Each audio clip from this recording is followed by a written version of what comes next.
take a pic video you. Okay. Box ni Mama. Oh. Okay, well, Na dinala doon sa, which one? No, anything. It doesn't matter. Yung mga box nila dinala doon sa bahay ni, doon kagari. Yan o. Yan. Ngayon babalik na dito. Kung hindi yung dinala, di sana, naipadala ko na yun sa Pilipinas. Some of this stuff you're gonna have to wash because there's clothing articles. I know, no. I'm gonna open that. No, these things right here, the old plates and other things. I know. They sent it over there because she thought I was living in that house, so all my stuff should be bring in the. That's been broken. Don't worry about that. We gotta fix that. Your Uncle Jerry has to get a part for that. That's fine. She thought I was living in Gina's house, so she wants all my stuff there. Someone bringing in Gina's house when I was still there. During that time, I was really, really sick. So, imagine that they sent this boxes over there. This is Mama's boxes. I could just send it over there in the Philippines at the same time when I sent other boxes of Mama and Papa. So, look at that. Oh my goodness. Now I'm gonna open that so I can search this because it's useless to bring that in the Philippines. It's all yeah. This is last remaining boxes of Mama. Oh, yeah. Hey.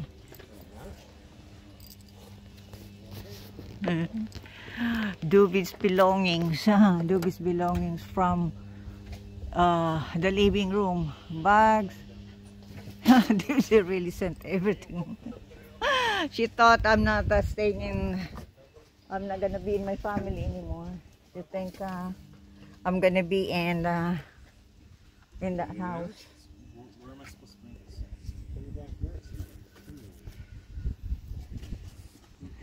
Can you bring it? Is it heavy? Mm-hmm. Yeah. Yeah, that's Mama's belongings. If they did not send it there, I could just send it to the Philippines at the same time of my other Mama's and Papa's boxes. Ano yan, G?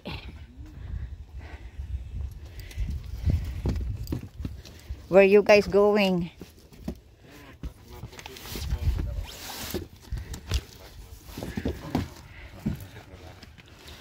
Can't believe it. See? Mama's. Ay. Sa? Duki, are you gonna go to Uncle G to go to Kimi store? Oh? Kimi. Kimi, is that Kimi? Kimi's store. I'm gonna buy some gloves and work. Yeah, work gloves. I work gloves. Possibly. Or filters and Yeah. cartridges. Ngunya na. Sure. After they load this. Yeah, after. Okay. Okay, I wanna go upstairs to the other side of the house. Sorry po, mag-sort out ka ng basura. Yung nga ni. Ngarig sa aga. Ano na. Ikarga na, ngarig sa aga. Oo, kadakol na yung ano. Pati itong couch baga, nadakulaon. Ibasura na ito. This is so funny. Check to see if it's open in the morning first. I don't want to load it. My stuff, you know, when we're still in the other house, all my belongings is downstairs. I don't know why they sent this to the other house while I'm really, really sick that time. Oh my goodness, look at that. I move this over as far as I can. Just drop it down here. That should be fine. Yeah. This is Mama and Papa's belongings. So see that the bowls there, that's belong to Mama. Yeah. They send it there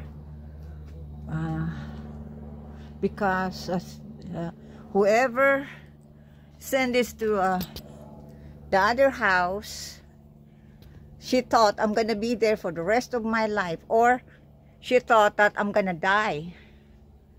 So she sent all my stuff down there. Meanwhile, I have my other stuff downstairs. I'm still living in the house. We're still renting in that house. But I don't know why. I think she's just trying to stress me out, because, you know, that time I was really sick. If I'm really, really stressed, I could die. Anytime I can die because of the stress. Lucky that I managed to hold on. And yeah, this one here, I'm gonna open it up. And this is Mama's stuff. Now I'm going to transfer that to another box and send it to Ate Ami in the Philippines. And this one, I'm going to, this is my stuff. I can't believe it. Why you sent all my stuff to the other house.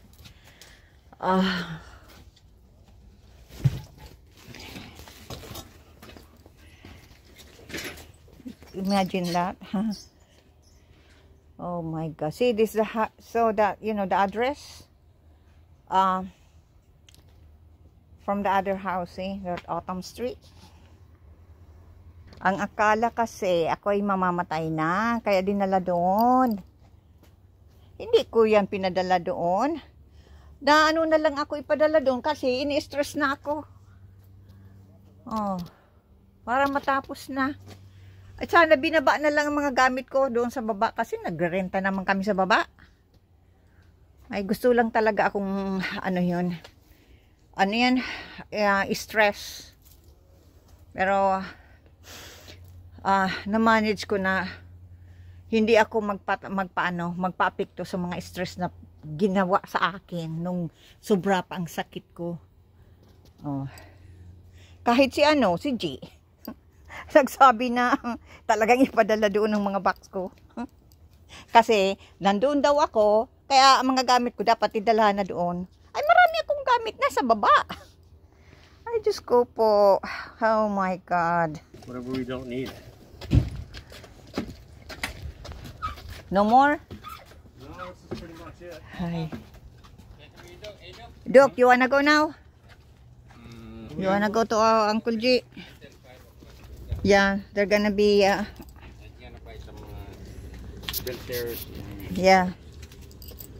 Okay, G. Tang sa pag-pick up ka mga gamit ni Mama. Pag-pick up mga tindaling garbage yung mga. Iyo. Iyo. Kung di ka nagtugot, G, nadaraw doon mga gamit ko. Anong mangyayari? Mariribok. Ha? Ay nako po. Yan mga tanom ko oh. Sa next year kung buhay pa ako, ilalagay ko diyan oh. Hindi na ako malagay diyan ng sunflower kasi kinakain ng ng mga they said they're gonna go to Kimis. You guys wanna go? It's up to you. Ask G. Okay, you can ask.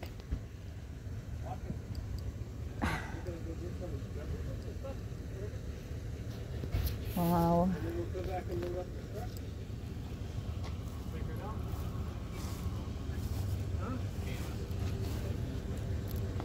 Ang aking matatapos na ang yan, ang tawag niyan, ang summer.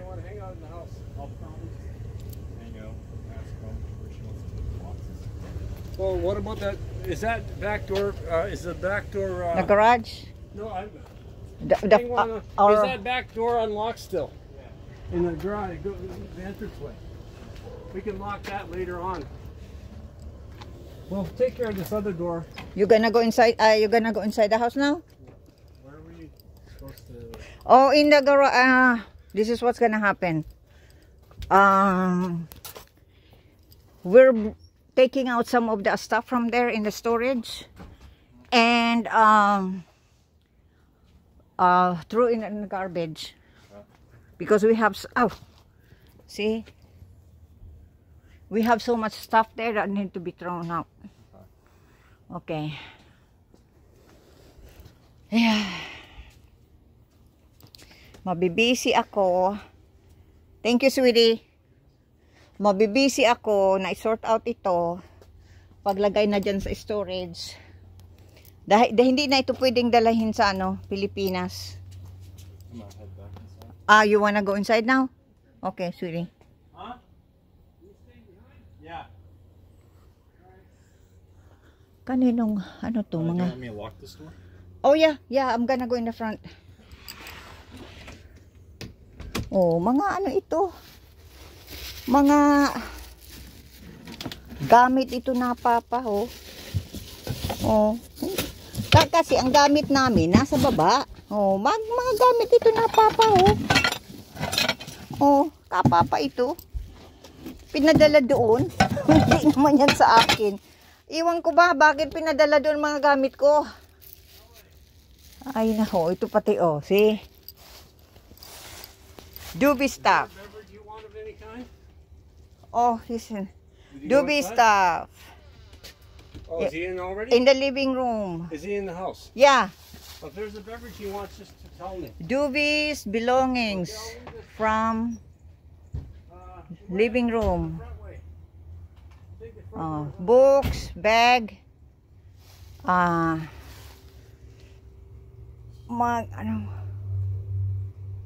massage oil,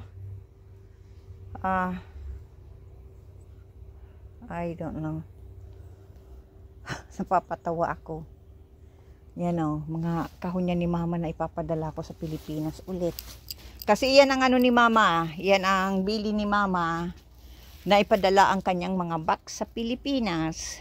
Kaya bubuksan ko yan at ipapadala ko ka Ate Ami. Yan. Yan lang, nangastuhan lang kami. Sa yan, sa pagkuha ng lisensya, ng kasi linagyan ng ang ni G. Iyong insurance, ang sasakyan. Yan. Oh, ito pa, oh, ang dami. Nakakatawa talaga. Hindi ko alam bakit pinadala doon ng aking mga boxes. Oh, may mga oh. Kuya ni mama yan, oh. Mga kutsara ni mama. Oh, ay Diyos ko po. Saka ito, oh.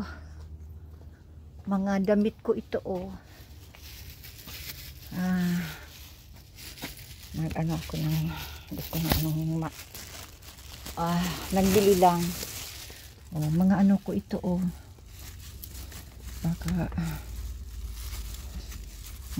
hindi ko naman to gagamitin.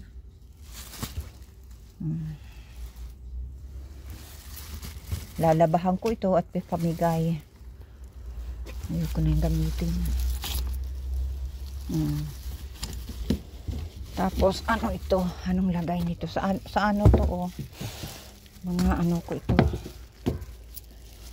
Oh, lagyan na ng mga ko, jewelry. Kaya lang papamigay ko na ito. Kasi nasa storage na ito ng simula 2021 doon sa bahay ni Gina. Yeah. Oh, tingnan mo, oh. Mga kakatawa pati ito. Ay, Diyos ko po, ano ba yan? Mga oh. Kasi nakahiga ako doon sa baba, doon sa ni Papa. Doon sa ni Papa, yung higaan ni Papa. Kasi nga binabantayan ko si Papa. Kasama ko si Papa doon. Kaya yung mga iba kong gamit nandoon sa yan, sa taas. Yan. Pero actually talagang nakatira kami sa baba. Yun, nung hindi pa ako nagkasakit. Ito pa, oh. Ano bang laman nito? Oh, ito ipapamigay ko na ito. Ito, oh. Ito, mga anong ito, ipapamigay ko na ito. Gamit ito na, Papa. Pamigay ko na lang yan. Ayoko naman yung gamitin dahil ano. Mga gamit yun na, Papa, oh. Hindi yan akin. Ang gamit ko na sa baba. Oh, ito pa, oh. Oh. Mga gamit na, Papa, pinadala doon sa... Hindi yan akin. Dahil ang gamit namin nasa baba. Doon kami nakatira sa baba. Oh, ito. Kamama ito. Oh. Ay, naku po. Oh, kamama ito, mga kutsino ito. Hindi yan akin. Iwan ko ba, bakit pinadala doon? Hindi naman ako titira doon. Temporary lang naman ang pag-stay ko doon ka Ate Gina.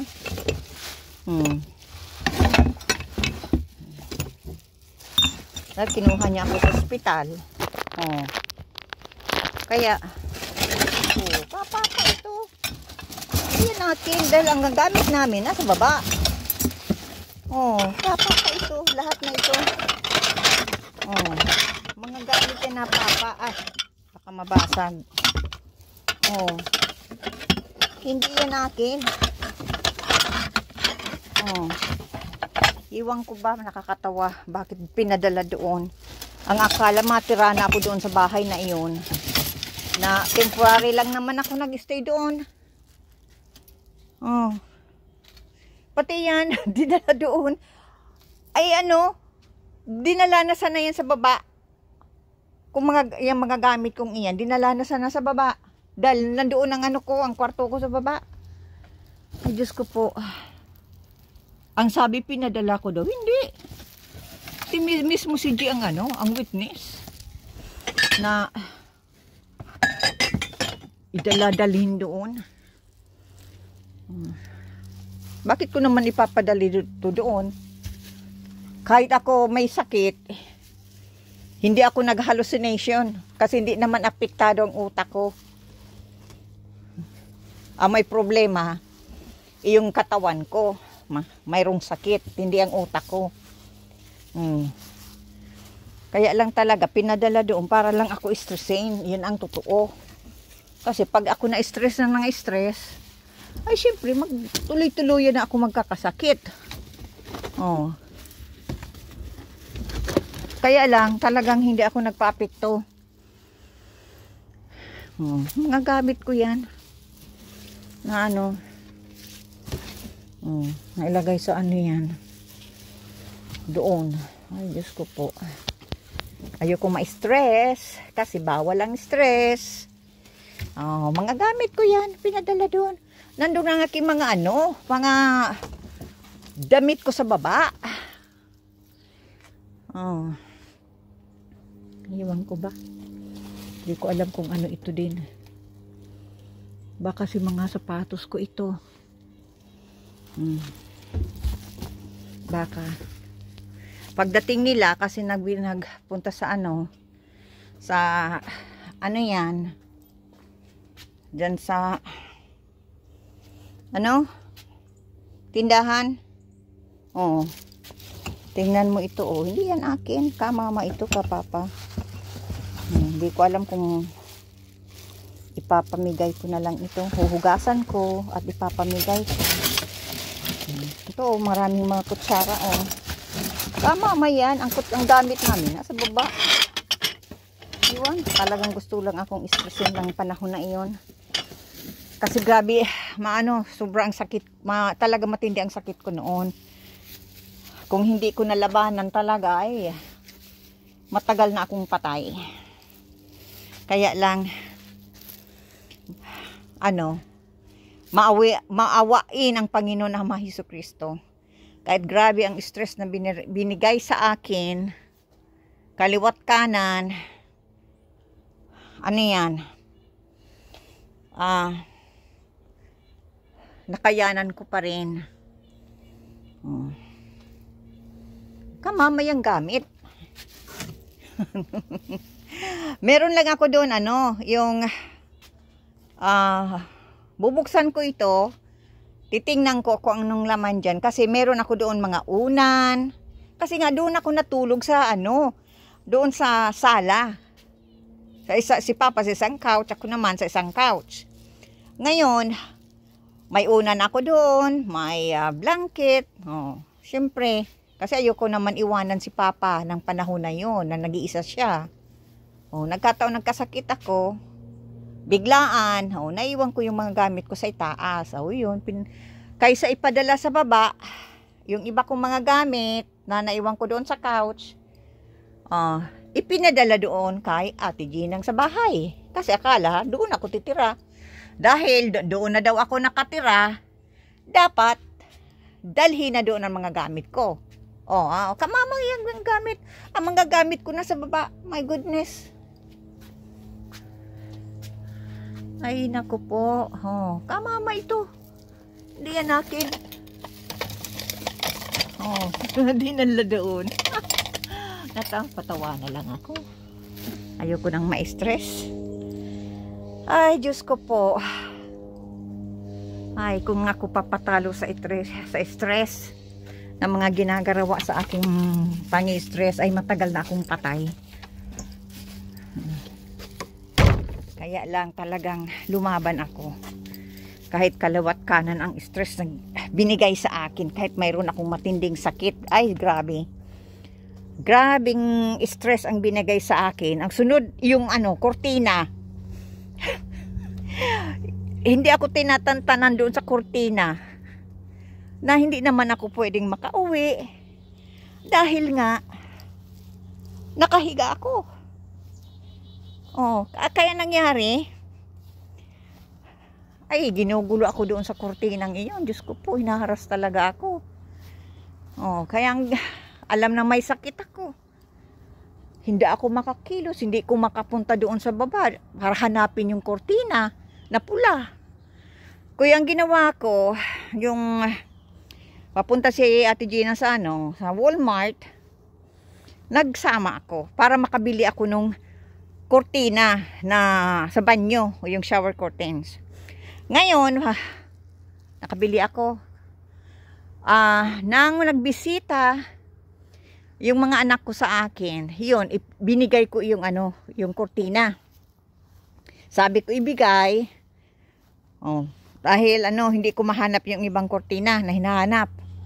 Kaya ang ginawa ko, ibinigay ko nga. Kaya lang, nung ibigay ng anak ko, doon sa naghingi ng kurtinang iyon na pinatago sa akin,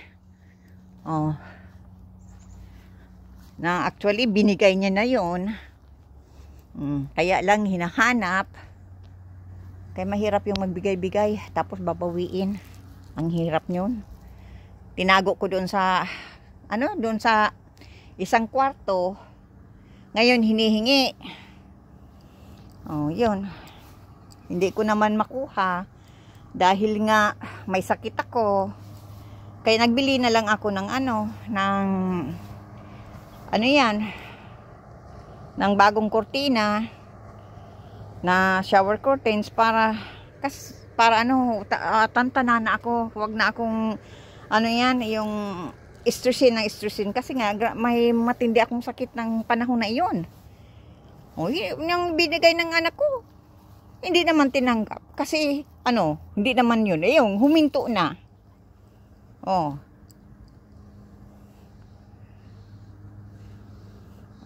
Kaya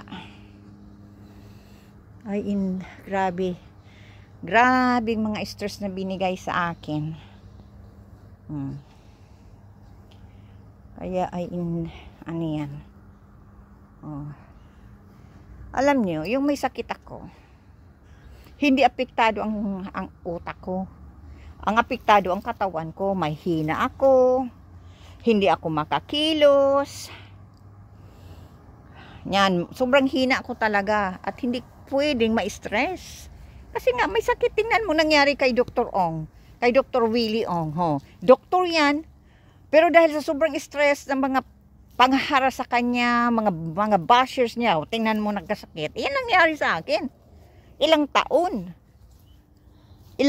ako sobrang na-stress. Oh, hindi ko nalabanan. Nagkasakit ako nga. Kasi naghina yung immune system ko. Oh, September 5th, 2021, Sunday. Yung na-admit na ako sa ospital. Oh, doon na ako na-diagnose. Mismo ng araw na yun. Na meron akong cancer. Oh. Kaya,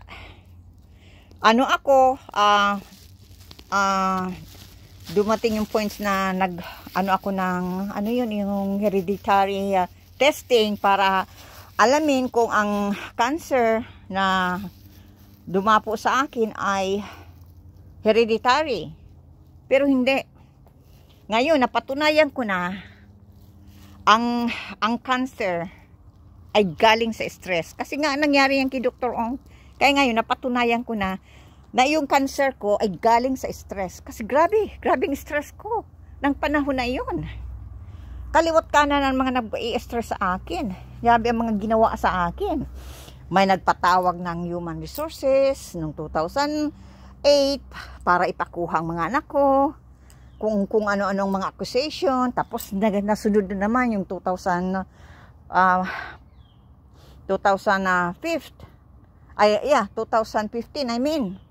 Ganun din, allegation. Mabuti,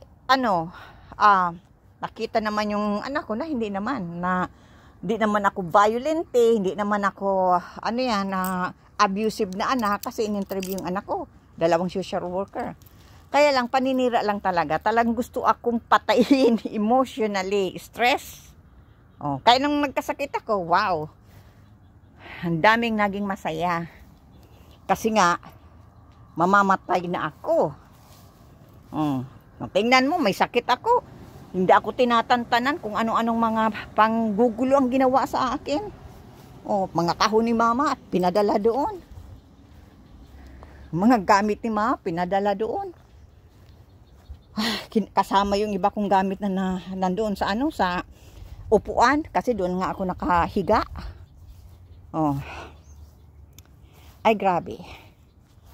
Kaya kung hindi ko labanan ang mga ang mga ginawang paghaharas sa akin, yung mga pang-stress talaga, mga playing head games, mind games, ay matagal na akong patay.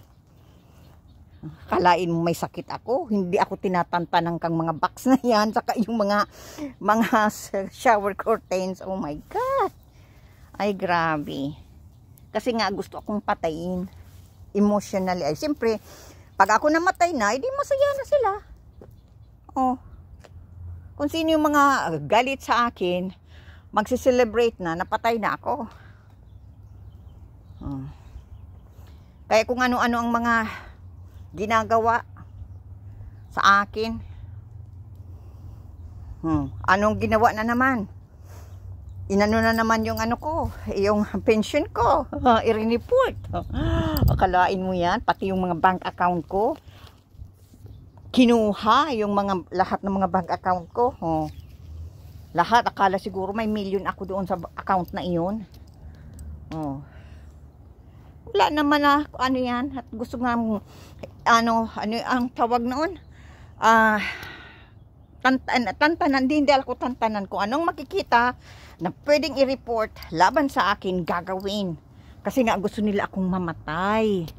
Kaya kung sino man ang taong iyon na gumagawa ng panggugulo sa akin, sana makarma. Sana makarma. Mas grabe pa ang mangyari sa iyo sa ginawa sa akin. Makarma. Yung mga ginawa sa akin na alam nang may sakit ako, hindi ako tinatantanan. Yan ang ebidensya, yung mga kahon na ni mamang dinala doon. Panggugulo lang yun talaga, sa totoo lang. Gusto lang akong ma-stress. Ay, pero hindi ako nagpa-apekto. Kaya, yun. Sunod naman yung kurtina. Ay, Diyos ko po. My God. Grabe talagang ginawa sa akin. Tapos naman, yung pension ko, ano na naman kain sa sunod? Ang gagawin na panggugulo sa akin. Ay, Diyos ko po. Alam ko, marami sa inyo naniniwala na sira ang ulo ko. Okay lang yan, walang problema. Kung sira ang ulo ko. At least, may iba pa naman na tao naniniwala sa akin na hindi sira ulo. Hindi ako sira ulo. Pero yung ibang tao naniniwala na sira ang ulo ko, ay, nasa inyo yan. Siyempre, madaling paniwalaan ang kasinungalingan kaysa sa katotohanan. Ang sinungaling madaling paniwalaan. Pero pag nagsasabi ka ng totoo, kailangan patunayan mo yan, di ba? Yan. Kaya wala akong pakialam doon sa mga sira ang ulo ko. Pakialam ko sa inyo kung akala nyo sira ang ulo ko. Ang malahaga, may mga tao, hindi ko kailangan ng ang opinion nyo na maniwala ka sa iyo sa akin na hindi sira ulo ako. Nasa inyo yan. Wala akong pakialam. Ang mahalaga, hindi ko kayo, inaargabyo. Wala akong inaapakan sa inyo. Yan lang. Yan. Okay, maraming salamat. God bless everyone. Yan. Ang ganda ng view. Ang ganda ng view talaga. Mabuti nga ng Kinoyong box. Hindi umuulan. Okay.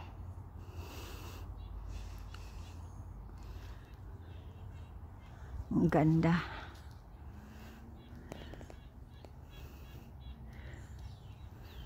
Ang ganda ng view.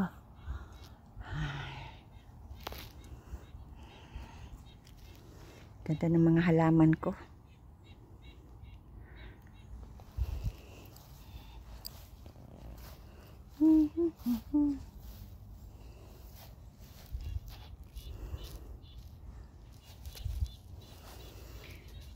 Oh boy. Yan o. Yan ang libangan ko. Tingnan mo, lumalaban pa rin kahit medyo malamig na paggabi. Okay. Malamig na sa gabi, pero lumalaban pa rin.